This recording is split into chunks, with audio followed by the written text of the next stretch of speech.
Welcome back to the Everyone's Different podcast. I'm your host, Tristan Jass, here with my good friend, Young Trench.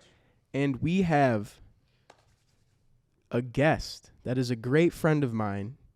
They call him a lot of names. The trash-talking old man, Chi-Town Pauly. We're in Vegas. Welcome, Paul. How we doing? You forgot a bunch of names they call me, seriously. Keep going. Keep it going. Keep it going. The GOAT, Okay. the legendary lover, The legendary Who says that one? my girl. Yeah. She's a sweetheart.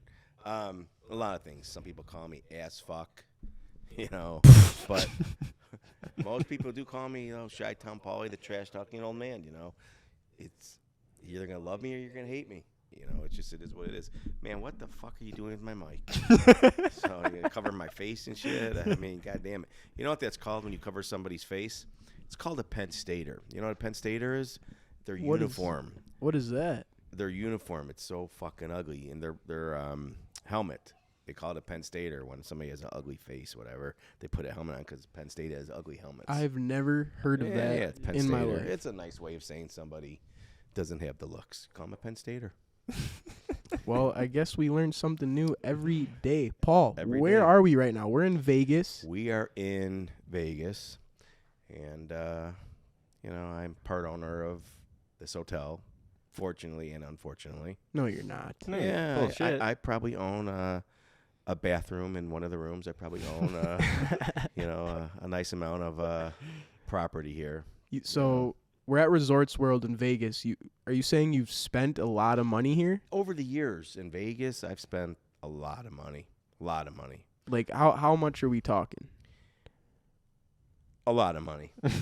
He doesn't want to give that Yeah, out. a lot of money. More money than you would want to. Probably more money than most people make in their lifetime. It's sad. What? Yeah, it's sad. I was a degenerate, but I don't gamble anymore, or any less. I was just downstairs gambling with you about to like say, 20 minutes ago. Yeah, but I said I don't gamble anymore. You or quit any after less. that? Yeah, I quit.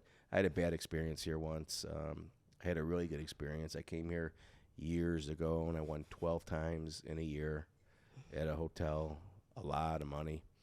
And the 13th time, let's just say wasn't lucky. I lost it all, gave it all back plus. Really? Yeah, it was sad. So I don't encourage anybody to gamble. Gambling is not a good thing. That's why they have Gamblers Anonymous. They have Alcohol Anonymous. They have now Cyber Bullying Anonymous, Cell Phone Anonymous, Social Media Anonymous, everything. Gambling is an addiction, and I was addicted, and I went dry for a long time. Gambling is Wow. dangerous. It's dangerous. That's why I don't do it. Yep. I'm scared to do that. I don't like losing money. So I'm going to teach you guys something since you guys are a little bit younger than me, a few years. If you ever go into a hotel in a casino and their windows open in their rooms, leave. These hotel and casinos are built with no windows that open up for a reason. Yeah. Because there's been over the years a lot of jumpers. And it's sad. It really is. Oh, like you're saying like someone could lose a lot of money and then want to like. Oh, yeah.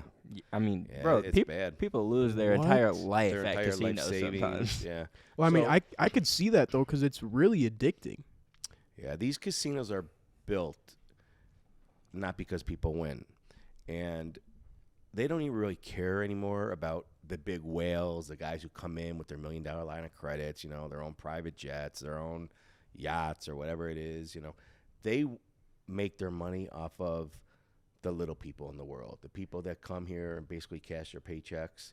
They bring their paycheck, that they make $600,000, $800,000 a week, and they lose it all, in one time. So the only way really to beat a casino is if you have staying power. So if you have staying power, that means you have enough of a stack that when you go down, you can ride that wave back up. So it's almost like a roller coaster ride, just like in anything in life. You're going to have ups and downs, you're going to have a lot of dips. And, my big theory right now is in anything, in real estate, in stock market, in cryptos, cash is king. Buy the dip. When things go Buy the dip. they're always going to go down. You Well- know, you can call me a dipshit, but when you buy that dip and you have some money to put away, you hold on to it long enough, it's gonna go right back up. I Mhm. promise you. Well, it's kind of like Rolex, right? How long has Rolex just been going up? So Rolex is it's a phenomenon, if I've said that word right. Rolex since the start of time has never gone down.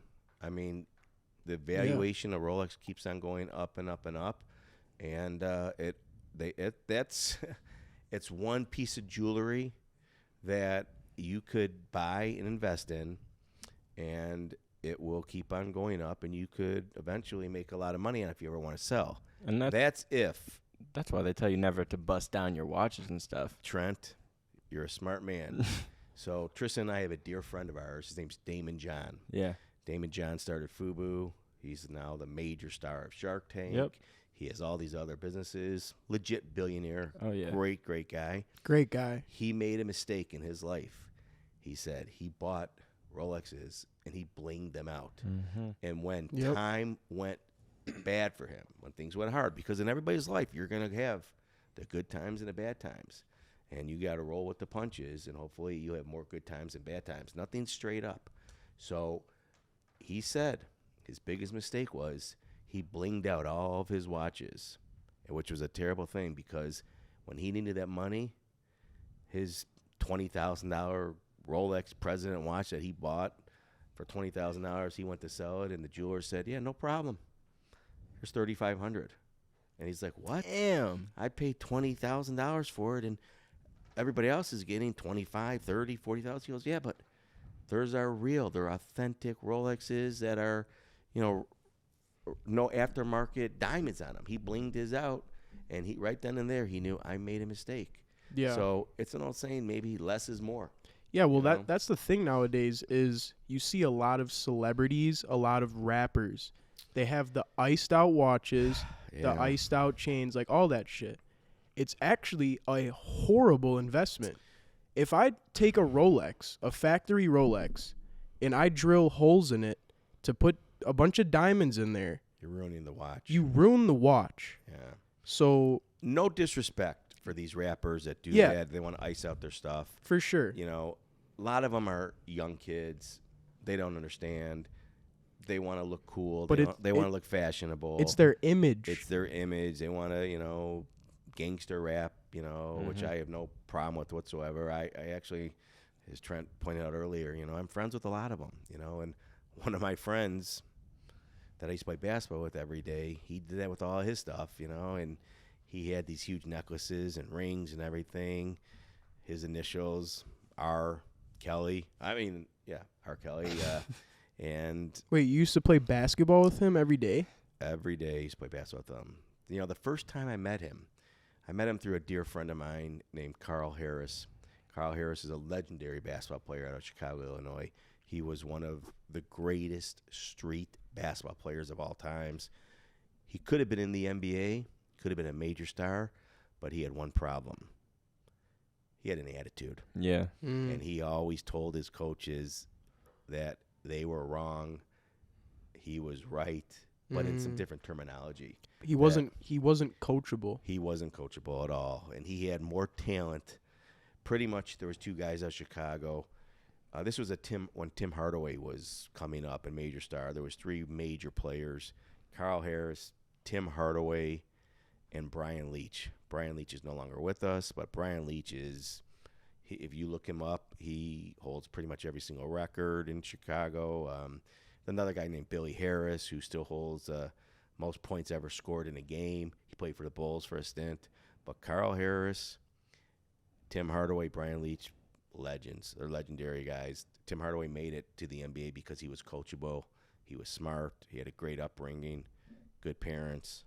And now his son, Tim Hardaway Jr., is, you know, great player in the NBA. Yeah. No, he is. And he's a good friend of ours who was Good friend of actually ours, yeah. pulled up to our basketball Love event him. that we had Yeah. last March right here. Yeah, I've known him since he was a little kid. So, so I used to play basketball all the time. Carl Harris was a dear friend of mine, still is. We did a lot of work together back in the day, and he used to bring everybody to my office. everybody from Scottie Pippen to Penny Hardaway. Scottie Pippen, Penny Hardaway, Kevin Durant, Kevin Garnett, and you name it. Tons of football players. David Terrell, Anthony Thomas, Otis Wilson, Richard Dent, Simeon Rice. I mean, anybody and everybody. This guy, Carl Harris, knew them all. Carl Harris was the guy who started his clothing business. When LeBron James was drafted into the league, he wore a white suit. Carl Harris made it for him. Really? That's where he got his fame. Damn, I that's, know- that's an I know- iconic suit, too. I know that exact Yeah. suit, and Oh, yeah. I It could see is. the picture. Well, Literally. if you remember, there was a picture posted of me wearing that suit.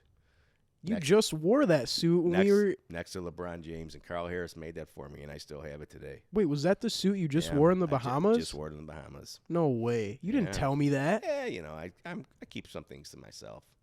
So, yeah. Anyway, so back to R. Kelly. When I first met him, this guy sucked at basketball. I mean, terrible. Where did you meet him? Carl Harris brought him to my office, and I knew who he was, because back in the day, I always believed that I could fly. I always believed that I could touch the sky. Yeah. You But did? I did. Were you yeah. dunking at all? I never was able to dunk, but I did have a bet with somebody once, $1,000 bet. They said I couldn't touch the rim, and I said, bet. They're like, Bet. and they're like, how much you want to bet? I go, let's bet a G. And the guy's like, let's bet 10 G's. I go, buddy, I would bet 10 G's, but I know you couldn't pay me. I know you could pay me a G. Let's bet it. He goes, you can't touch that rim. I'm 5'9.5", 5'10" on a good day. Mhm. When I put my lifts in my shoes, and back then I was 210 pounds and just all ripped to shreds, jacked muscles, worked out a lot. No steroids, but just always worked out. And we had a bet. So you know what? I won that bet. Did you just get in the gym and work on your vertical, or Fuck the vertical. You know I what? just did that shit. Do you know what I or did? you just went straight up and grabbed that? Do you know what I did? What'd you do, Paul? I grabbed the net, and I pulled myself up, did a pull-up, and I touched the fucking rim. So he lost. No way. Yeah. I would not have given you the 1,000. There's no. Why? I touched the rim. Would you give him the 1,000 for doing that? No. There's no way. Oh, he paid me. I would- Everybody in his gym saw it. Everybody saw everything. He paid. He had no qualms paying me. He goes, you got me. That's actually fucking hilarious. Yeah, So at so- the Go ahead. time where you were hooping with R. Kelly, was he an artist already? Like, was he already doing his Oh, thing? yeah, he was big time. Okay. He was a big time artist, and he loved basketball. Loved it. So we used to play every day, and he had his bodyguards with him, his whole crew, his whole posse, and he didn't like too many people and talk to too many people. Yeah. He thought he was so arrogant. But me, guy loved me. And you know why he loved me?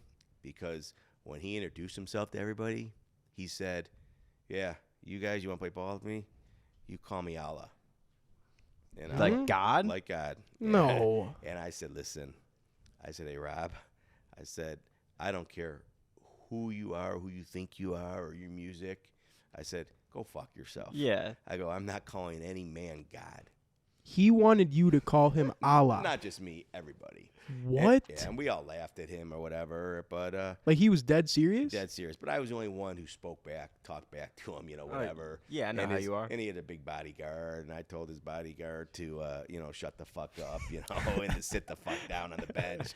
I said, who the fuck you think you are? And the guy sat back down. He didn't want any shit. Yeah. And Rob goes there laughing. He goes, you know what? Pauly, I like you. You can call me Rob.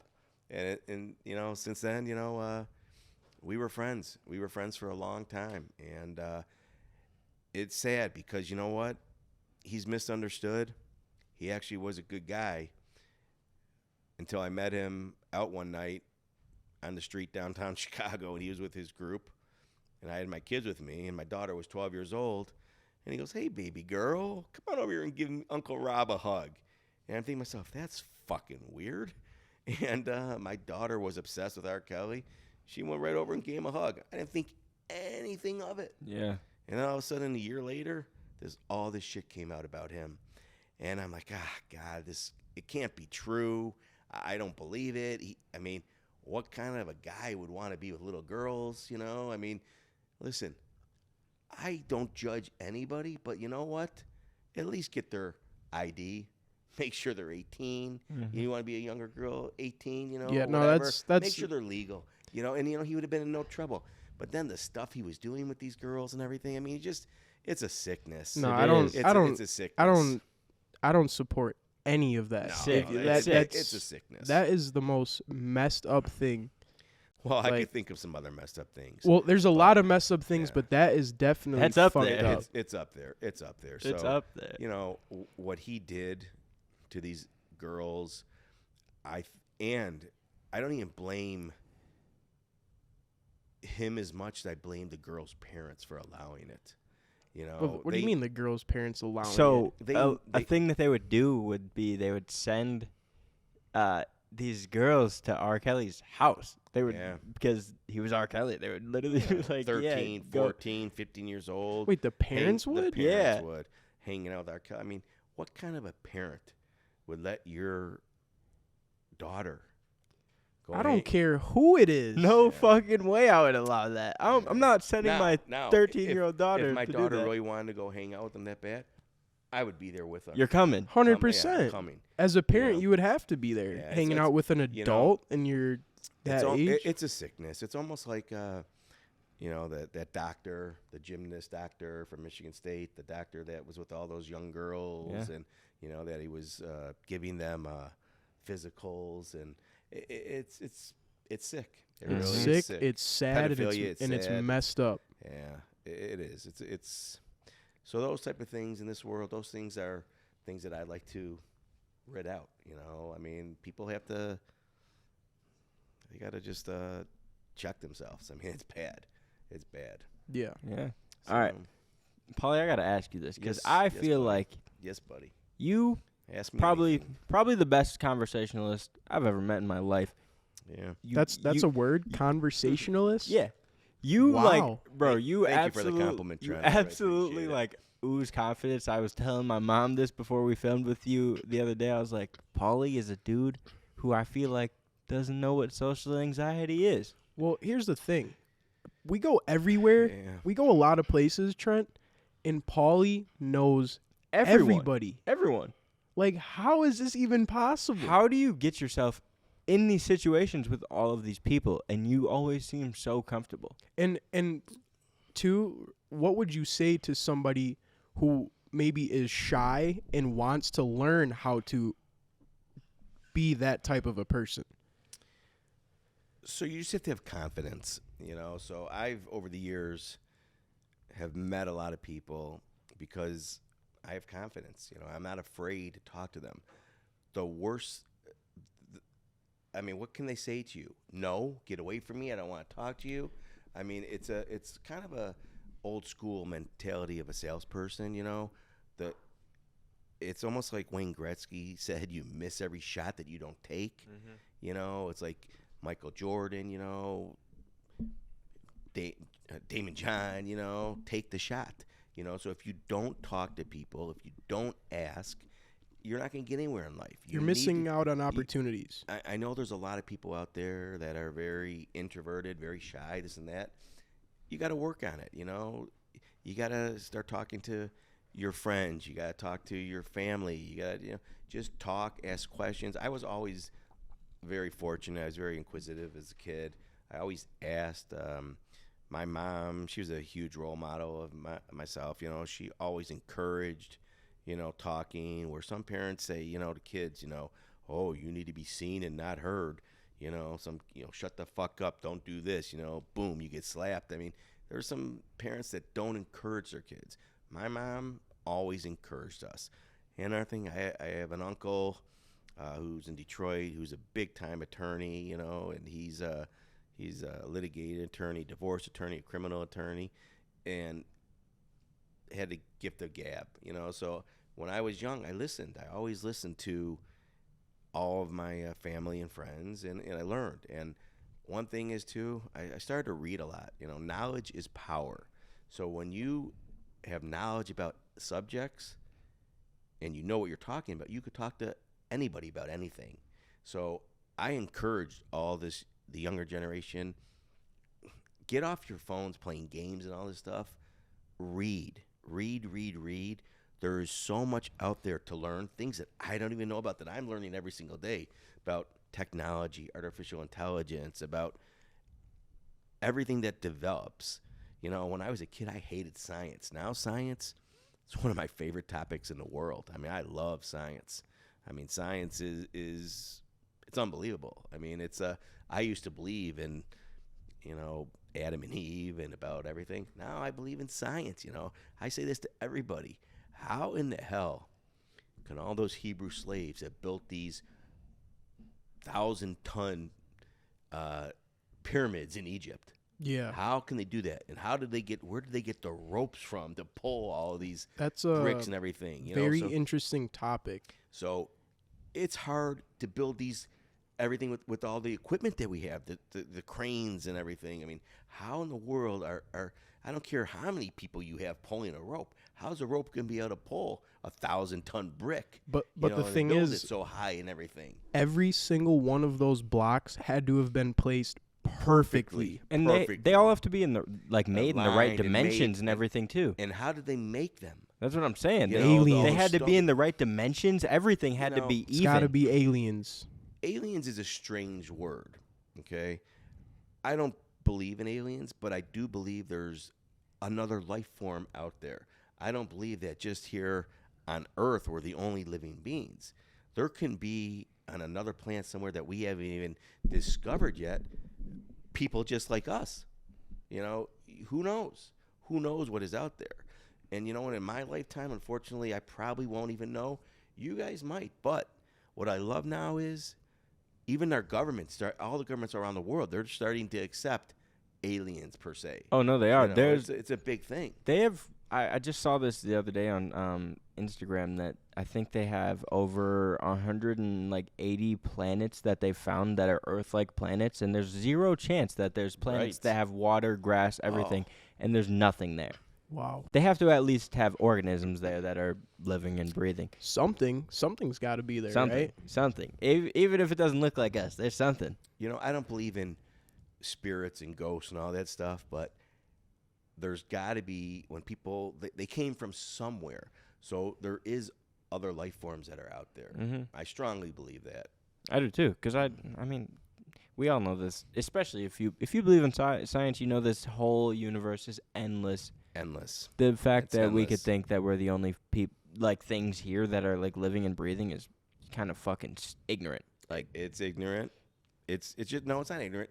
It's uneducated. yeah, And it's because we don't have the education. You know, kudos to Elon Musk. Some people think he's whacked.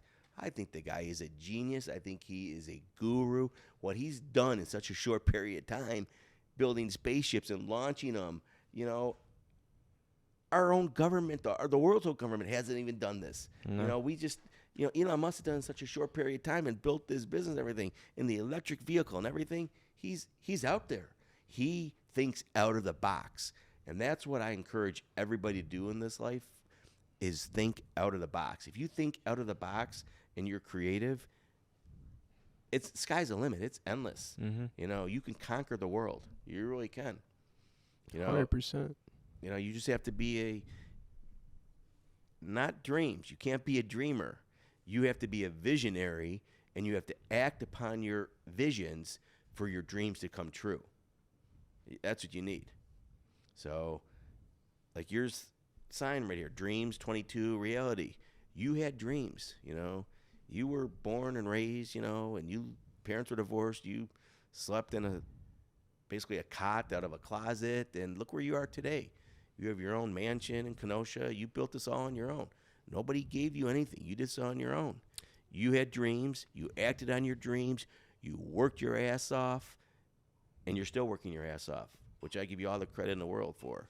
You know, so if you don't work for things in life, you won't achieve them. My generation, we're guilty. We're guilty of working our asses off and then giving our kids things that we didn't have. So we have to take a step back, and we have to teach our kids now how to work their ass off and be aggressive and stop giving them everything. Yeah. It's too easy to be given something, but it's my guilt. It's my guilt that what I do for my kids. I love my kids to death. And being from a divorce, my parents are divorced, I'm divorced. You have guilt, and you want to make sure your kids are okay. That's top priority in my life, is make sure my children are okay, and everybody else around there. I like making sure people are okay. I like helping out and giving back. Especially when you start making money. If you're like, damn, I didn't have this. It's just something you want to do. You need to. You really just want to have the people around you be taken care of. That's just an important thing. Trent, I've made a lot of mistakes in my life.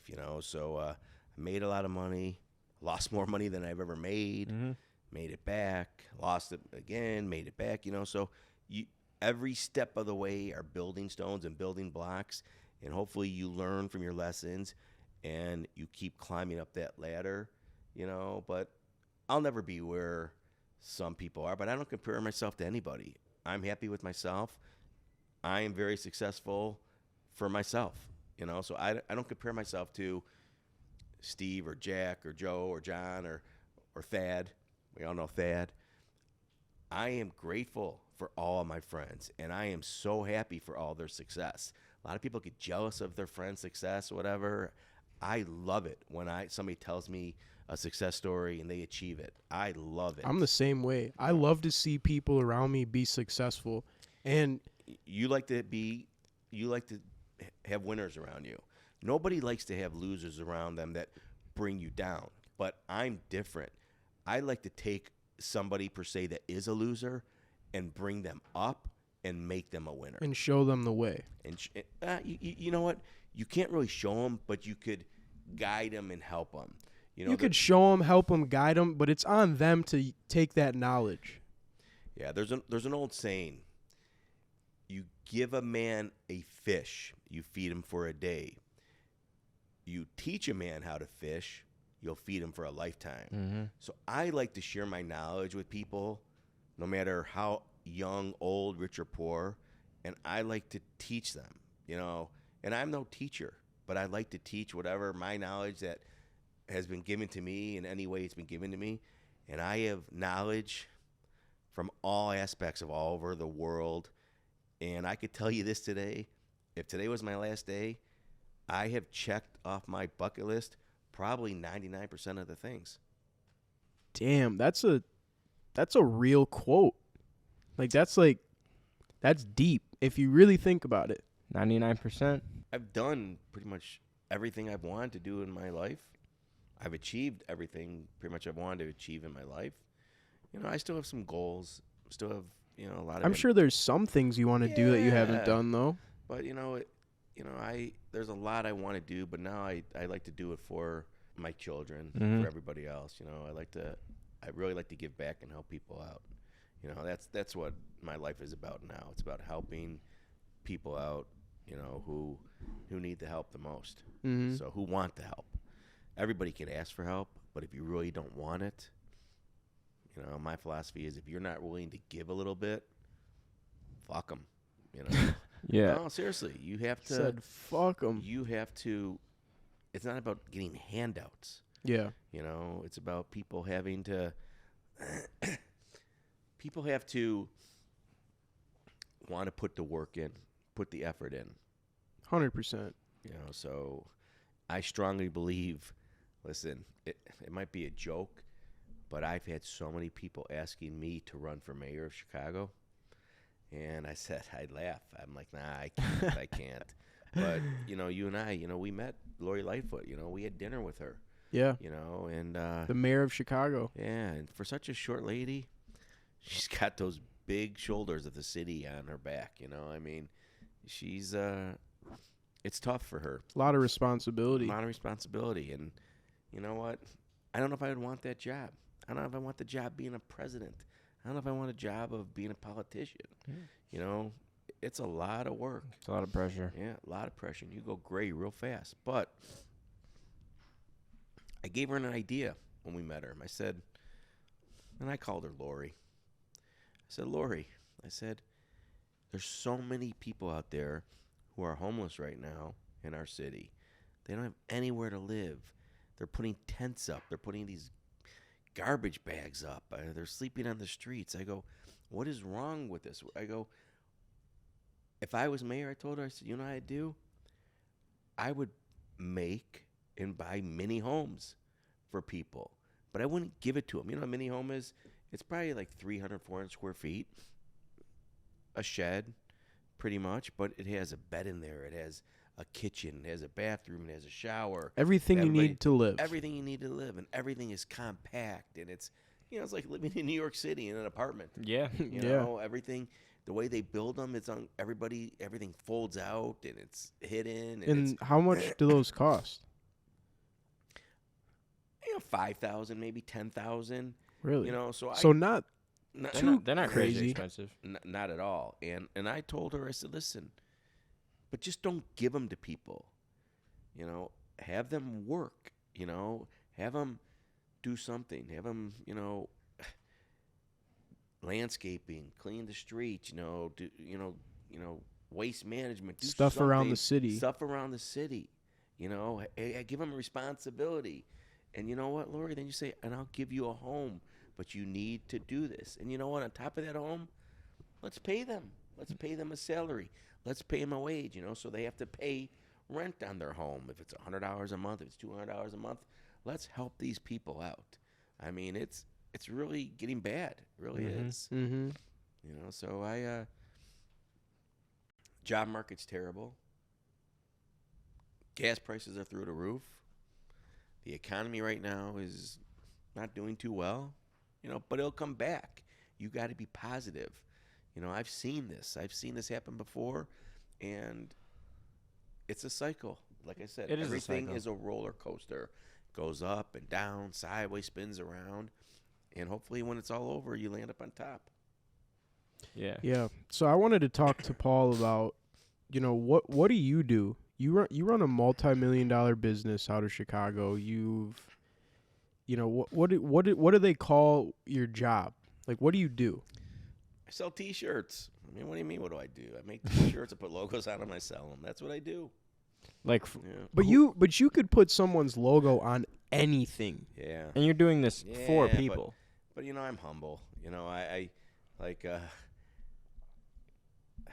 my ex-wife. She used to get so mad because she felt like that it was like degrading, or if it was like not a real career or whatever. When people said, "What do you do for a living?" and I said, "I sell T-shirts," and she used to get so pissed at me. You know, like 'cause the image, you know, wasn't her image. You know, she wanted a high society, you know, with a career, this and that. I didn't care. I liked saying I sold T-shirts because that's how I started in business. I started at University of Wisconsin. Actually, my roommate now owns a company called Wheels Up. You've met him, Kenny Dichter. Yeah, we were out in the Bahamas with him. Yeah, Great guy. Great guy. And you know what? It was actually, he started doing it. And I said, you know what? Fuck it. I'm going to do it too. And I did. You know, I was hungry, freshman in college. I started making all sorts of T-shirts, started having, selling to fraternities, sororities, selling to businesses. I had, when I was a freshman, every stand around the stadium of University of Wisconsin, Camp Randall, hired all the Pledge Brothers, paid them $2 a T-shirt. You know, we were selling thousands of T-shirts. And from the T-shirts we made, we went into ponchos, we went into hooded sweatshirts, we went into hats, we went into regular sweatshirts, long sleeve T-shirts, sweatpants, all those boxer shorts that the girls, anything we could sell, we could put Bucky Badger on, we did. But you were doing this every home game. Every home Every football home game. game, like basketball game or football. We did some basketball, but basketball wasn't. When I was in school, it was big, but Wisconsin was just average. You know, they weren't that And good. football was like Football was football. Wisconsin is Yeah. you know always been the Badgers. Wisconsin They always will be. Yeah, they always will be. yeah, Powerhouse. Mm-hmm. yeah. So, how much would you make a weekend doing this? Here, I'm going to tell you this again, a lot. I'm not going to give you actual numbers. I just don't want it to be out there. But a lot. It could have been for anybody an amazing career. Most people have been an amazing career. Myself, it was a lot, but it wasn't enough. I wanted more. I always wanted more. I always wanted to achieve more, bigger, better, more. And the reason why is because I was young, impressionable, and I thought that materialistic things would impress people. You know what? So I wanted to have all this money so I could buy all the materialistic Like things. the Gucci, the Louis, the clothing. You're talking about that type of shit to look fancy and look good. And the cars. The watches, the cars, Yeah. The chicks. the cellular phones, when I was The flip phones. not flip phones. See, we had something called a bag phone. First, we had a car phone that was installed in your car. Then it turned in, it was in your car. Wait, is this when cell phones first came out? Yeah. I've never heard of There was an antenna they put on top of your car. It was a cell phone that was installed into your car, worked to your car, couldn't remove it. Then they came up with the bag phone. It was this big bag, like a briefcase you walked around. Almost like an old school, like if you ever see the old school Army movies when they pull out their radio or whatever when they're in the field. Yeah. It was like that. And then they came out with a thing that's called a brick phone. It looked like a brick with an antenna on it. Yep. And then came the flip phone, the Motorola StarTAC. And everybody wanted to have it. And I, of course, wanted the best one. They had limited edition ones, this and that. I wanted Did you get the best one? I got it. But you worked your ass off for it. But I was stupid and I was young. And instead of buying all that stuff and all the shoes and all the toys and everything, I should have bought a gold coin, and put it away, invested it, but you don't think, the smart people thought. I didn't, because I wanted to be a big shot, and eventually. Well, I think everybody who has gotten a taste of success has definitely gone through that phase where like, oh shit, I'm making some decent money. Like even I went through that shit. You did. And what did I tell you? Fuck, you told me a lot of things, Paul. Yeah. I said, A stop lot of fucking things. spending that money. Put it away. Put it away. Invest it. Buy a home. Buy an apartment complex. Don't waste all your money on the cars and the shoes and the Louis and the Gucci's, the Louis, the Deweys, the Zooeys, the, Dior. No, he's right though. He's right. I learned my lesson because, start making a little bit of money. I go down to the Gucci store and spend like $20,000. I remember, and I'm like, "What are you doing, you fucking idiot?" I know, and I'm lucky to have somebody around like you to, pull me aside and say, Tristan, you can't do this shit. Like, yeah, you're making all this. You got taxes to pay. Yeah. At the same time, which I didn't even really know about. I told you, make sure you pay your taxes. That's important. Trust me, I know that firsthand. Yeah. So, you know what I'm saying. So shout out to Paul for the mentorship. Yeah, it's when you come into some money, first thing you people want to do. And I remember this when I was a kid. My mom was a sales lady.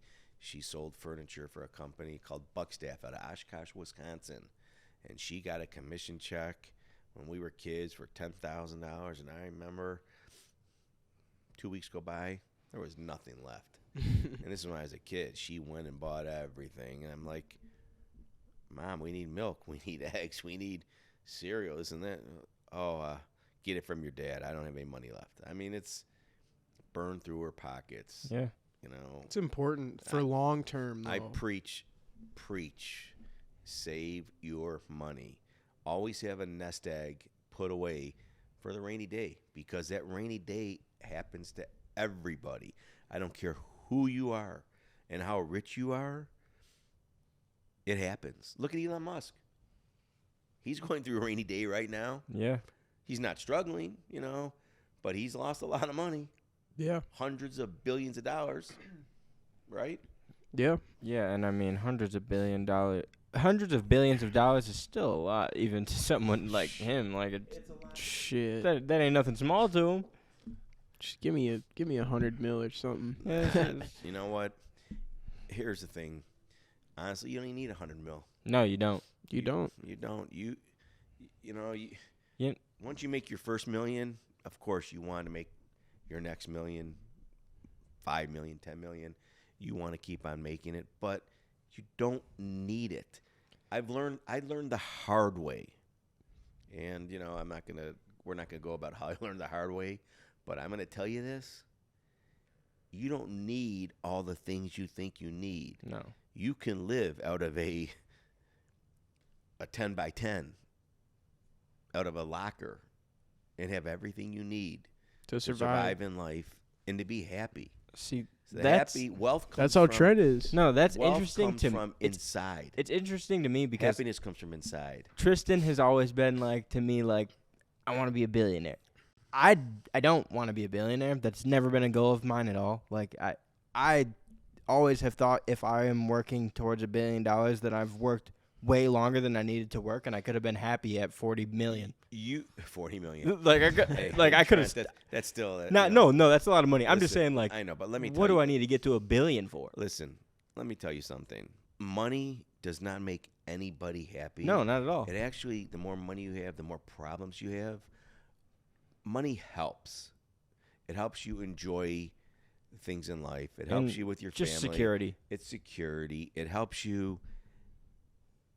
There's something to be said for not having to worry about how you're going to pay for your next meal, Mm-hmm. how you're not going to pay for your monthly mortgage or your rent, Yeah. how am I going to be able to afford my gas, my car payment.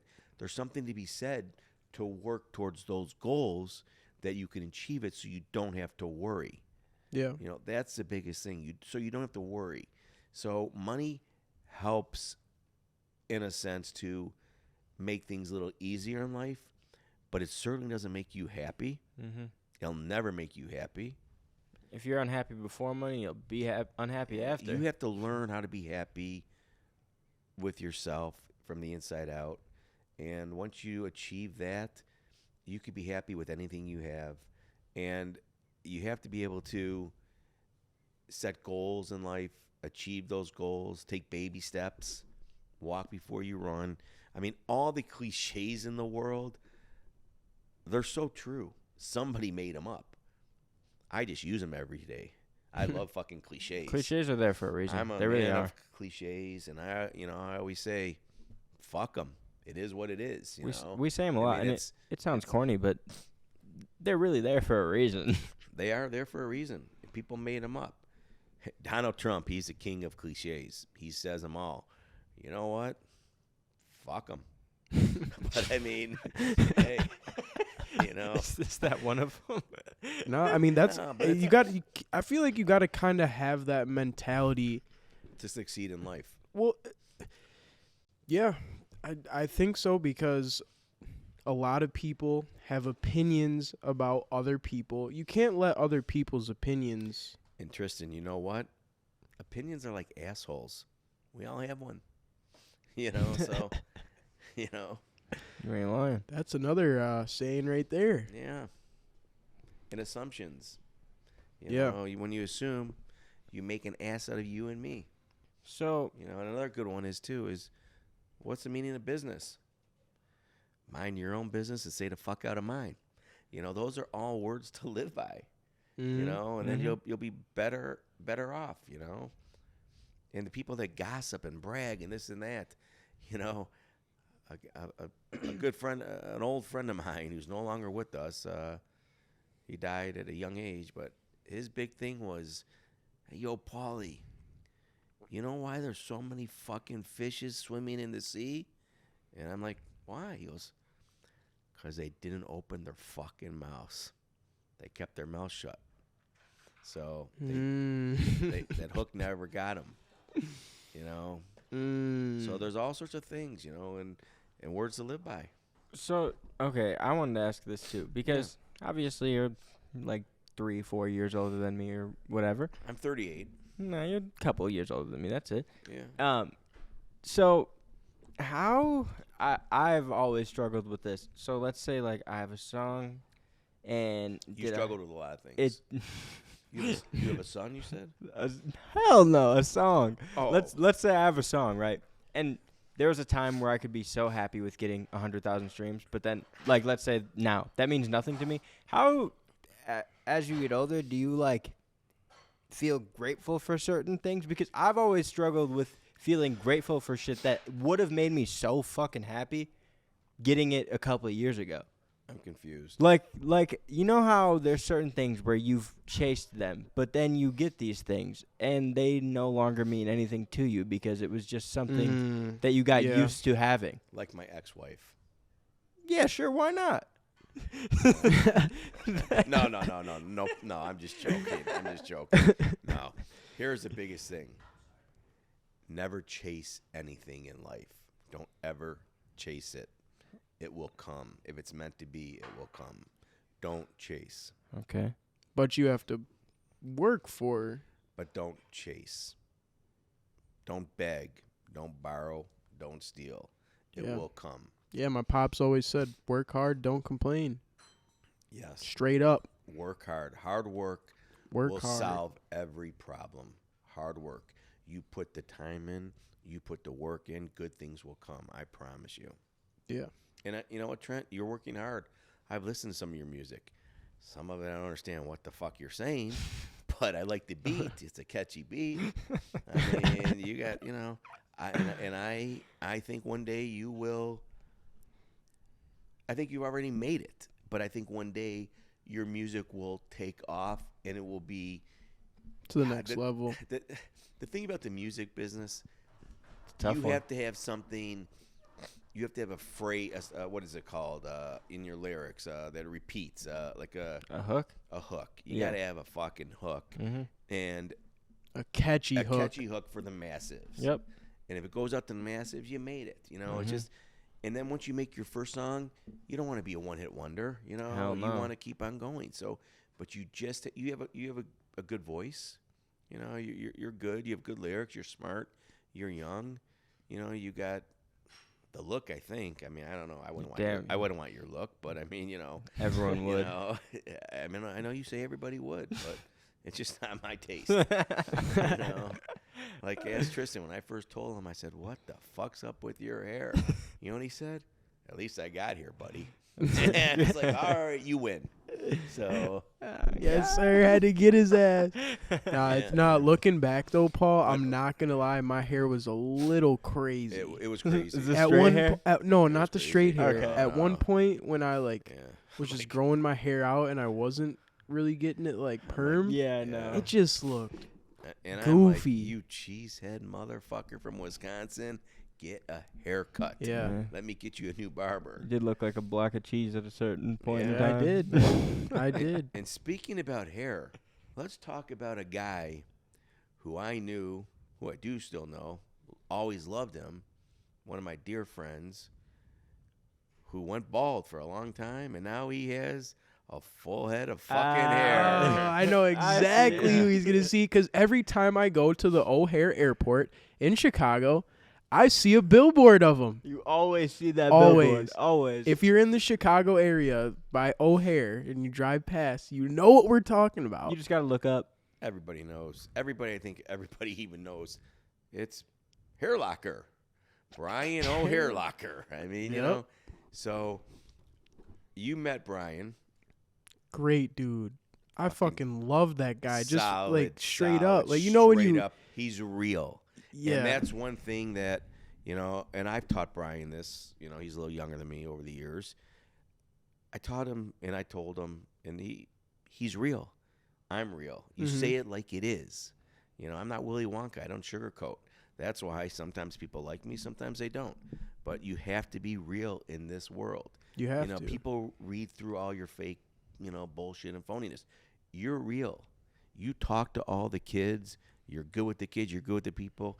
You're real. Brian, he didn't care what color you were, what religion you were, what nationality, where you're from, how much money you had. If he liked you, he liked you. He's real. You know, That's how it should be, though. And that's how it should be. You know, he didn't care if you were the busboy, the dishwasher, the owner. If you were his friend, you're his friend, and that's how I've always lived that way, and that's how I got a quote that I gotta say. Yeah. Treat the CEO with the same respect as the janitor. Absolutely. Or treat the janitor with the same respect as you treat the CEO. Absolutely. I live by that shit. And most CEOs, they do, and that's why they're CEOs. 100%. But sorry, So get back to what you were saying, Brian Urlacher. yeah, so we were, and it's funny. So in 2006, I had this idea because I'm left-handed and I'm creative. I think out of the box, and I always loved the poster Michael Jordan wings when he was in his black and white poster, palming through basketball. He stretched his wings. arms out. Yeah. So Bears were doing great. Brian was having the year of his life. Bears were going to the Super Bowl. So I said, hey, Brian, I got a great idea. And by the way, I used to play basketball with Brian all the time and his brother Casey. Great athletes. Brian, I dunked on Brian, and I blocked his shot a few times. But other than that, great basketball player. And we used to play during his career. He didn't care about getting hurt or anything. He actually just having fun. I said, Brian, why don't we make a poster of you? He's like, what are you talking about, Pauly? I don't need a poster. I don't want a poster. I go, yeah, but Brian, you know what? I can use it. It could help me out a little bit if we do it. He goes, well, what's your idea? I said, why don't we make a poster of you copying the Michael Jordan wings poster and call it Bear Hug? And he's like, that's what he said. He goes, you know what, Paul? He goes, I kind of like it. He goes, can you come up with something? So I did. We hired a photographer, a professional photographer. We did a photo shoot with Brian, and it turned out amazing. And it is, to this day, it's called the Brian Urlacher Bear Hug poster. You've seen it. It's hanging in my office. I've seen it hung up in like bars, restaurants. Everybody went nuts no for bullshit. This thing that Pauly created with Brian was like, it's like all over. It's kind of crazy. It's a life-size poster of him, of his wingspan. I think we sold, maybe 1 million of them. Really? Yeah, we sold them. Damn. And nobody wanted them at first, and I was out there every day hustling. And finally, Dominic's grocery store, which was a big grocery store and chain out of Illinois, I think they had maybe 300 locations.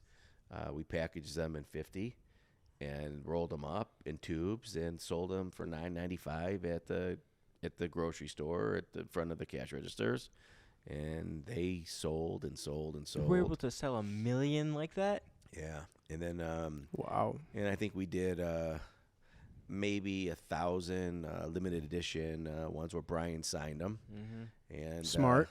1,000. He signed them in a silver pen, and I think we did about 500 that he signed in a gold Sharpie. Great. So gotta love Brian Urlacher, one of the greatest guys. We brought him up just now because of the hair.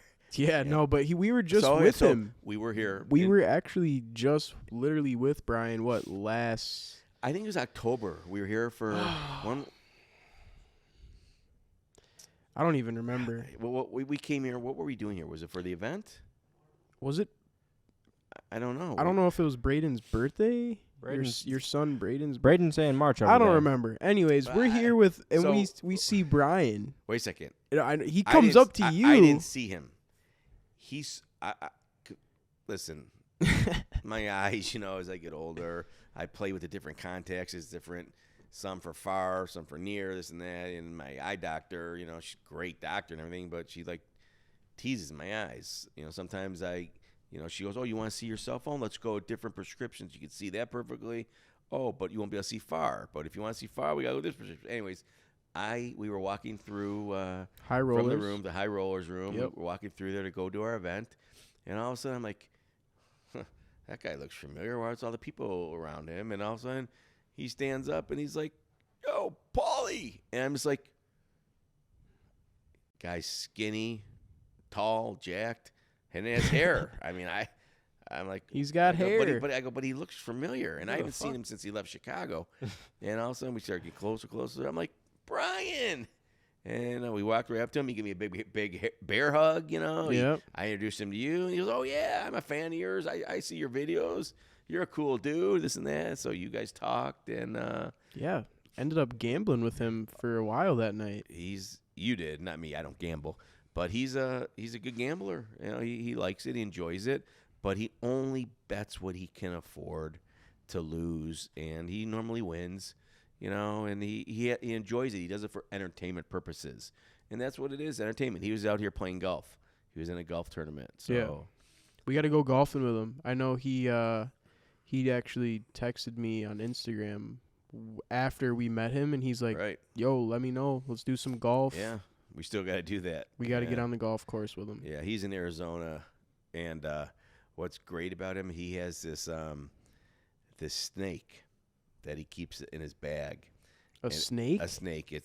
I forgot the name of the snake, but it looks like a real rattlesnake. And he throws it out like when somebody's not looking and puts it like on the course or near their bag or this and that. And he puts up these videos where people just like scream and freak out. One guy fell right on his ass trying to run from it. I mean, it's funny. That's what he does. He does that. That's awesome. And one thing about him, he's a huge fisherman.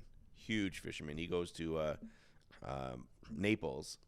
He has a boat called the Linebacker, and he goes fishing. He loves it. So speaking of gambling with famous people, I think this is a must that we need to talk about this on this podcast. You've gambled with Michael Jordan before. I have. I need to hear this story. Yeah, so do I. I don't know anything about it, actually. So Michael's a friend of mine, and I really... Yeah, you just know everybody. So we used to play basketball together. He's played basketball with everybody. Fucking everyone, bro. You should have just went through the league. So Michael's big thing was there's a club that we belonged to together, and he used to come up and play and work out there. And a good friend of ours, Tim Grover, was Michael Jordan's trainer forever. And people used to come up there and work out, and they didn't want to be bothered. Well, you know me. Of course, I bothered him, you know. So when Michael's doing his drills and working out and taking his 1,000 shots, you know, I'd go up and I'd talk to him and talk to Tim and bullshit and have fun and whatever. And that's how I became friend with Michael. You know, he's like, Pauly, he's the type of guy who doesn't give a shit. You know, he just comes up. Everybody else, everybody's afraid. They couldn't approach him, this and that. I walked right up to him. And Tim, as you know, because you've met Tim Grover before, he came right up to us at our table at Mastro's at dinner that night. Yeah. You know, and we started talking. I didn't see Tim in years. So Michael, people were like saying, Michael, will you play in a pickup game here at the club? Will you play a pickup game? He's like, all right. So Michael started playing in pickup games with us during the off season. And he had this joke. He always said, all right, let's pick the teams. The best and the worst. So he said, Pauly, you're with me, the best and the worst. And I used to, we laughed about it, but you could tell me what I did for Michael on the court. What did I do for Michael? Oh, I already know, because you do it for me when we play pickup. Yeah, right. Pauly sets the best fucking screens ever. Ever. Hall of Fame brick wall. Hall of Fame brick wall. Nobody is running through Paul. Nobody. Really, to be honest with you, there really hasn't been too many people that have run through me. And I used to do that for Michael, and he always used to laugh. He's like, Pauly, I don't need a fucking screen. Get out here. Get out here. I'm like, Michael, shut up. Yes, you do. Just take the shot. And he'd take the shot, and we'd win every single game. We'd never lose. Of course you did. Never lose. Yeah. Michael was he was a lot of fun. I actually took a guy to play with him. I brought him to the club, because I felt bad. And this guy, he's like, yeah, I hear you know Michael, this and that. And this guy was a street guy, did some things on the street. But you know me, I never judged whatever. I liked everybody. This guy was 6'11". Was he a hooper? He was a street hooper. Okay. And you know what he did? Him and Michael were playing a game up to 11. Michael goes, yeah, you take the ball out first. He took the ball out. He dunked on Michael. No. He disrespected Michael's ass. Well. No. Yeah. And this is when no cameras are around. Nothing. And this guy, you met him actually. He was at my youngest son's graduation party. Real tall guy. Was Michael pissed? His name was Eric. Michael laughed. He had a smile on his face. He's like, all right, no problem. Michael beat him 11-1.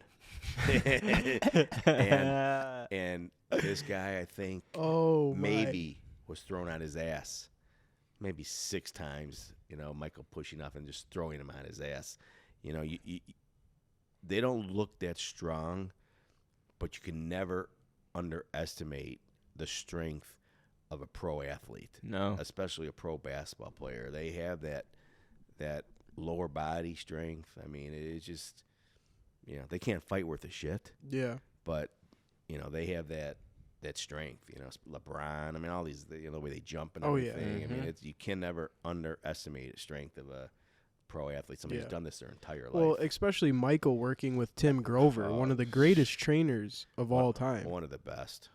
Still one of the best. Still one of the best. Still has some of the best motivational books out. Oh, yeah. Like, dead ass. Yeah, Tim's good. And Tim's a great, great guy. So, yeah, so Michael, we gambled. So I want to hear some gambling stories with Michael. You know, the thing is, Tristan, I would love to tell you guys the stories about him, but, you know, I just don't want to ever betray these guys' trust, you know. Yeah, just say I get this. it. Just say this. Michael is so much fun to gamble with, you know. I mean, he's got to be a high roller. He's gotta be. he's a whale, a major whale. Good guy, great guy. And we've gambled a lot together. You know, I obviously don't bet anything like where he bet when I was betting, but it was fun watching with them and hanging with them and gambling with them. I've gambled with Matt Damon. What? Yeah, and Ben Affleck here in Vegas at the Bellagio. Will Smith. Actually, my son, Will Smith, and I always forget his name, but Carlton. You know, hell yeah! Yeah, I forget his real name. What is it? I forget his real name, but they were at the Bellagio. We were checking in, and I saw him and introduced myself one time, and he always, every time I see him, he always remembers a story where little Pauly, my son Braden, walked up to him because he didn't like that I was talking to this guy, and Braden kicked him right in the shins. True story. And wait, Braden kicked who in the shin? Will Smith. Braden was probably 5 or 6 years old. Walked right up to him, checking in. He goes, "Stop talking to my dad." Kicks him in the shin. Way. Next thing I know, Will Smith and Carlton, as I call him. Yeah. Carlton's dying laughing. He goes, "Will, that little kid just kicked your ass, isn't it?" and then, you know, Carlton with the dance he does. Yeah. Whatever.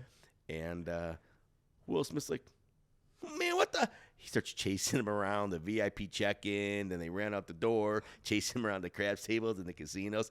It was things you can't even make up. I mean, things that you see in movies. It was hilarious. Wow. Yeah, it was good. So I gambled, you know, with him. A lot of athletes. Tiger Woods I gambled with. Charles Barkley. I could tell you a story about Charles Barkley that will blow you away. Let's hear it. We're at the Bellagio, and Charles is a character, real funny guy. Yeah. I was with him last year, All-Star Weekend, actually. Yeah. So I know exactly. I was out at a bar with him. Great in guy. the hotel. So he followed a guy into the bathroom. You know, he knew what he was doing, just screw around. The guy's in the stall, peeing. You know? Charles stands behind him and starts peeing on the floor between the guy's legs. And this guy turns around. He goes, "What the fuck are you doing? Who the hell are you?" He goes, "Oh, Charles. Oh, it's okay." And Charles goes, "I had to go. You know, I mean, What? oh, it was hilarious. Charles Barkley came up behind this dude and is pissing Yeah. between his legs. Yeah, yeah. He's crazy. What? He's crazy. Yeah, What are we hearing right now? yeah. It's Charles. Wow, let's talk about his golf swing. He swings like he's a baseball player. You know, he sucks. He's a terrible golfer. I think I want to say he fixed his swing though. Yeah. I do want to say because I saw him. I was at this thing with Steph Curry, Peyton Manning.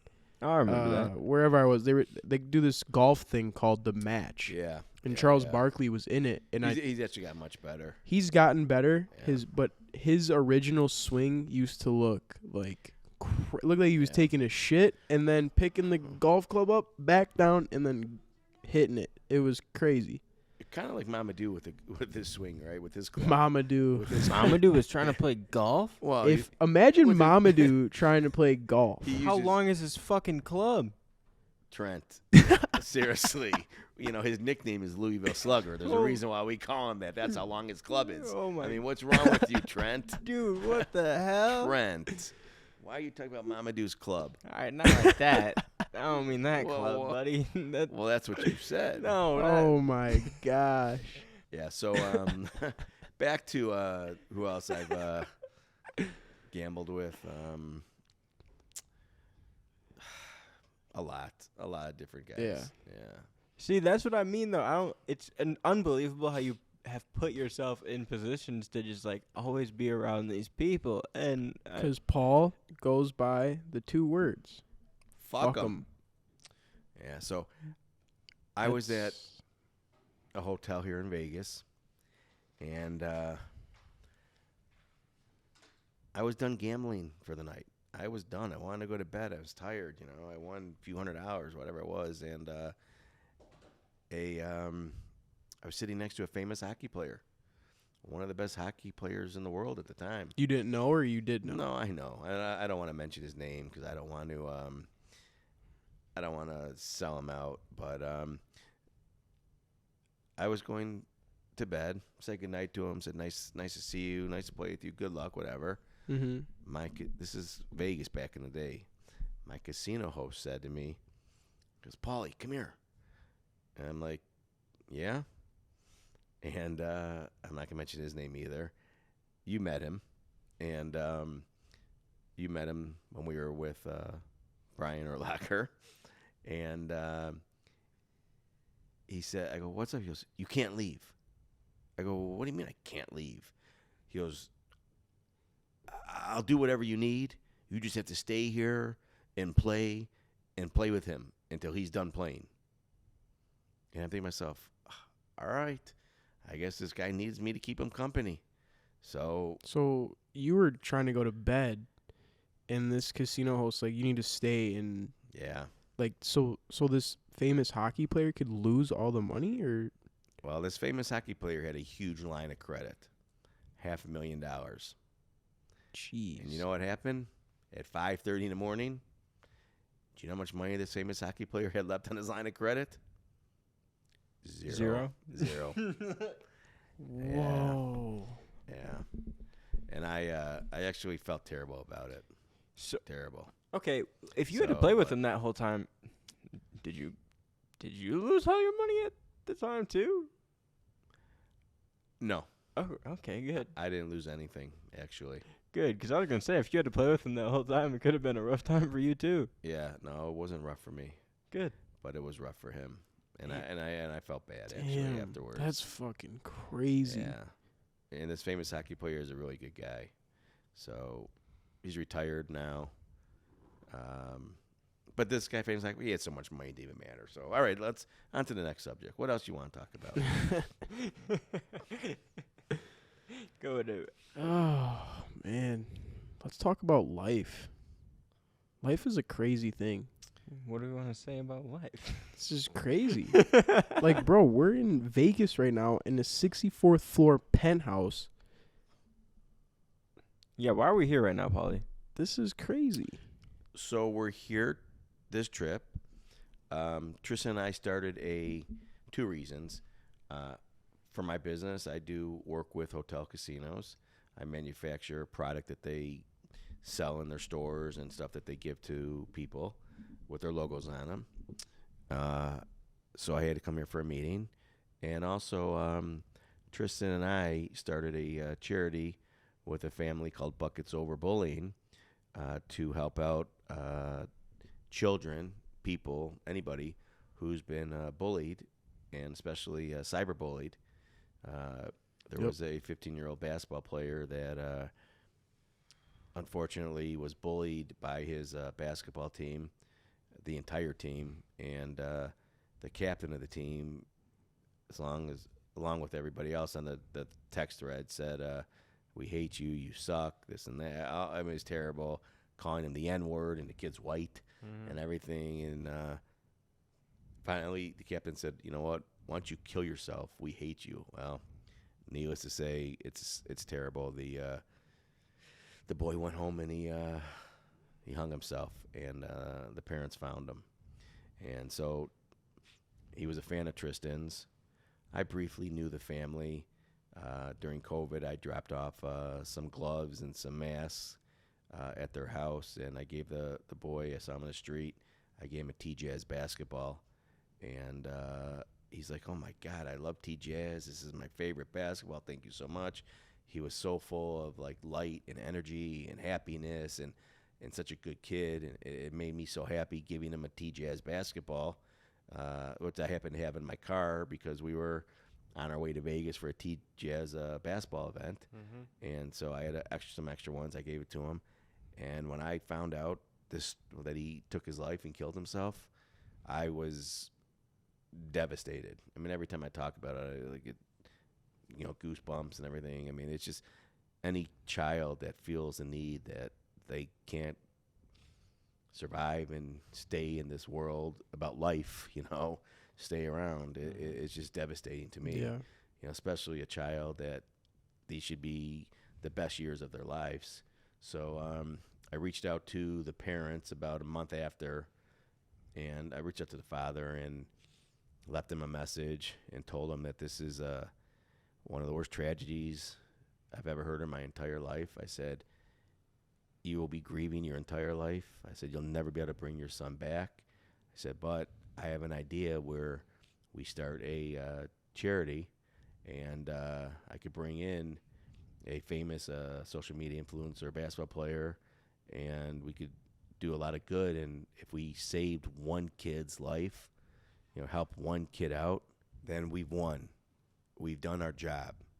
And to this day, this charity has blown up, thank God, into a huge way. People reach out to us Very all the time. quickly. Within months. This was started what?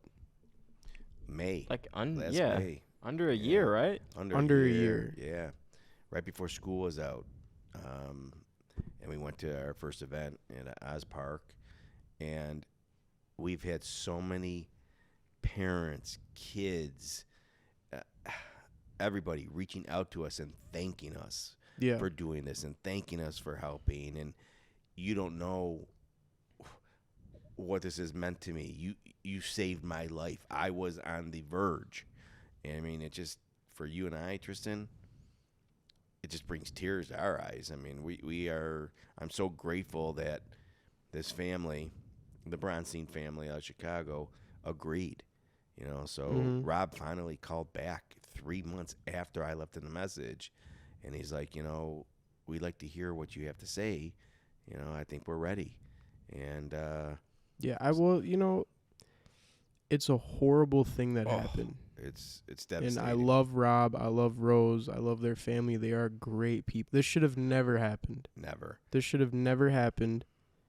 But sadly it did. That's the reality. Well, it happened because of neglect from parents of the children. But actually, I feel terrible for the parents and the children involved too, because it's really neglect from the school. The school knew all about this, and they did nothing. They didn't even tell the Bronstein family that this was going on. No, they should have. They should have told them immediately. They should have told the parents of the kids that were doing the bullying. what was going on. They should have got involved and said something. If they did, they could have saved a life. You know, they could have stopped this. They could have. They could have had all these kids in a room trying to work out their differences. That's what's so sad that in our society, and this is something you and I say all the time, say something, see something, say something. You know, be an upstander. Just don't be a bystander. Speak up. Yeah, like if you see someone sitting at the lunch table by themselves, grab them. You Have did. 'em- have you 'em- did. I've done that plenty of times. You but have. grab that person, go sit with them, or have them come sit with you and your buddies. Absolutely. I mean, this is, in today's day, society, world, we all hide behind our phones. I don't. You know, I don't hide from anything. You know, you got to face it. You know, you got to Yeah. stand up and you got to face the music. Right or wrong, you know, if you did something, you got to own up to it. Yeah. You know, you got to be responsible. Yeah, but I'm So- very happy with how Buckets Over Bullying is going right now. It's incredible. The events that we're doing and the people that we're reaching and the hearts that we're touching and the communities that we're saving, the schools that we're going to, the Yeah. events that we have thousands of people. I mean, this is something that is legendary. This It is is. what life is about. This and I this can't is wait. what dreams are made I of. This can't is- wait to see how big this eventually is. You know what? Right now, it's big and it's only getting bigger.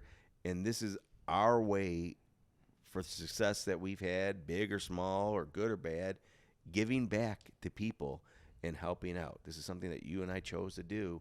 And I'm so proud of you for sticking with it and being dedicated to it and doing it, because it means a lot to everybody. And you know what? Yeah. It shows that you are just not out there about making content and doing the videos and making money.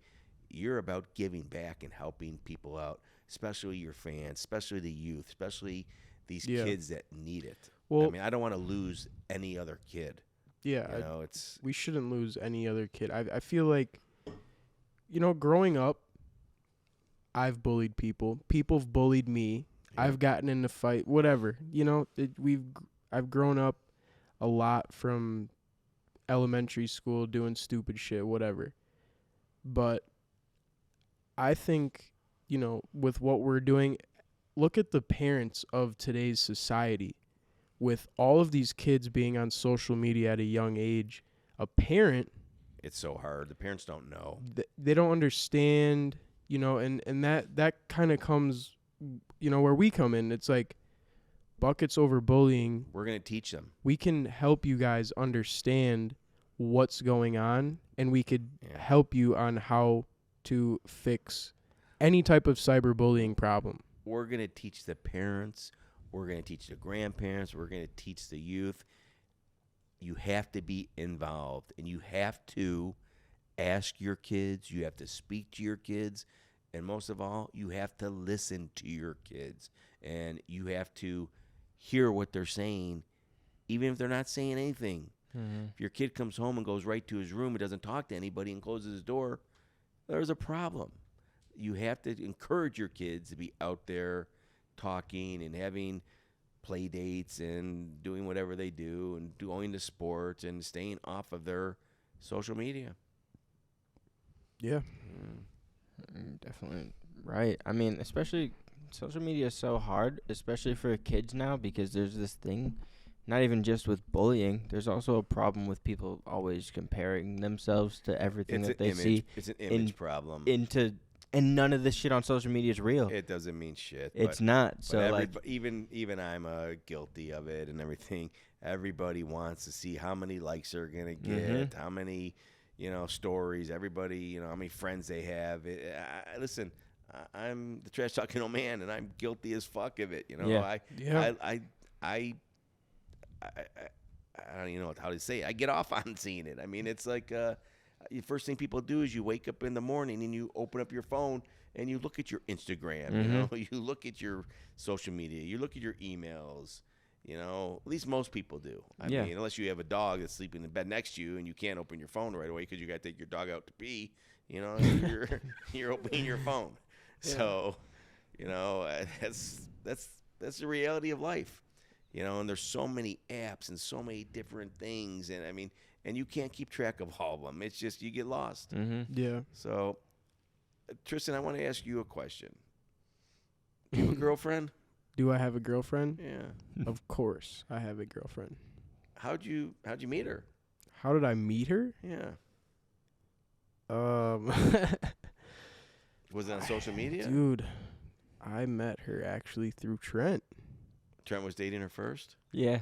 Trent No. was dating her, and I came in. No. So Trent was talking to this girl who used to be best friends with my girlfriend, Hannah, at the time. All right. They were on FaceTime one day, and I seen that Trent shorty was with another shorty, and I'm like, oh, she was some good-looking blonde girl. I'm like, who is this girl? Blah, blah, blah. Anyways. So your girlfriend is good-looking and blonde, and he's short. I'm telling you how I met her. Oh, but you said You asked me how I shorty, met her. he was with this shorty. Yeah, All right, go Trent's girl was with His girl. with my girl at the time, ahead. but Hannah was 17 What? and I was 19. Wow. So I said, nice to meet you, blah, blah, blah. I can't talk to you or hang out with you until you're 18. I But love it. Love it. no, literally. So because I don't believe in any of the underage shit. I don't do that. I don't play that shit. She turned 18 in like a week, and he said, "I'll see you when you're 18." That was what was funny about it. I don't. All right. I don't God respect. bless. I don't. Whatever. So, started kind of like talking to her when she was. I don't think on her. I think I said happy birthday or something, and that was it for her birthday. Whatever. Yeah. And then ended up talking to her probably a week later or something, and I was like, hey, we should hang out sometime. Wow. So she was still in high school. I'm a year out of high school. Oh, shit. There you go. I bet you went to junior prom. I did go to prom with You her. did. That was another crazy story. Wow. A college But- kid going to high school, going to prom. I didn't go to college. Well, college-age kid. And I filmed a YouTube video at prom. It was Wow, crazy. that is sick. That's off the But charts. anyways, Wait, let me ask you a question, though. Yeah. Who got more attention at prom, her or you? Who looked better in their outfit, her or you? She made me look good. She made you look. That's a great answer. Yes. Yeah, She good she answer. definitely made me look good. But I bet all the kids at the school wanted to hang out with you. Nope. They all I mean, wanted to hang with I her? brought security with me. I had a No. cameraman with me. It was Wow. crazy. So she must have felt really like a princess. Yeah, we really like a queen, enjoyed. like royalty. She felt like royalty. I feel like we just enjoyed her senior year, her last prom. That's nice. We enjoyed it and had a great night. But anyways, so I didn't get to how I actually met her though. Okay. So I went. She was working this job at Regency Mall in Racine, and I was like, "Hey, I'm gonna meet you after work. Let's do something." So A mall chick. boom, she was working at like some kids' clothing store or some No. shit. Yeah, some crazy shit. And since she's a shorty, she probably could wear the kids' clothing, so she probably got a discount. Probably. Yep. So I went and met her. I brought my little brother with, Yeah. Fuck. and yeah, from there I was like, Did your little brother approve? I mean, Yeah. I was just doing my thing, All right. man. I didn't really ask him for approval. I All was just right. doing my thing. But yeah, when she came back to my house, we hung out, and then she drove home. She had school the next morning. She was still in high school. Shit. And How'd her parents feel about her dating an older man? He was a year older. It Right. it wasn't like that. Yeah. He wasn't 25 or Yeah. anything. that's kind of how I met her. Well, you seem very happy. She makes you happy. You live with her. She's a great girl. I'm a host, Tristan Jass. I'm here with my boy. Young Trench. And this is Everyone's Different Podcast. Make sure you guys check all of us out on social media. Who Thank am you, I? Pauly, Wait, for wait, coming on. Hold on. Who Hold am on. I? I haven't What got the there yet. I fuck, haven't got there yet. motherfucker. And a very, very big shout out to my guy, Pauly. He's a mentor of mine. Thank you Thank for you. hopping on the podcast. Thank you. No. Yeah. Thank you. I'm Chi-Town Pauly, trash talking old man, even though I'm not old. I love you guys. You guys are great. Paul, love you, man. Much success to you guys. Part 2 episode with Pauly coming soon. Let us know if you want to see it. We'll see you next episode. 100,000 likes. Peace. Love you guys. I'm Peace. excited.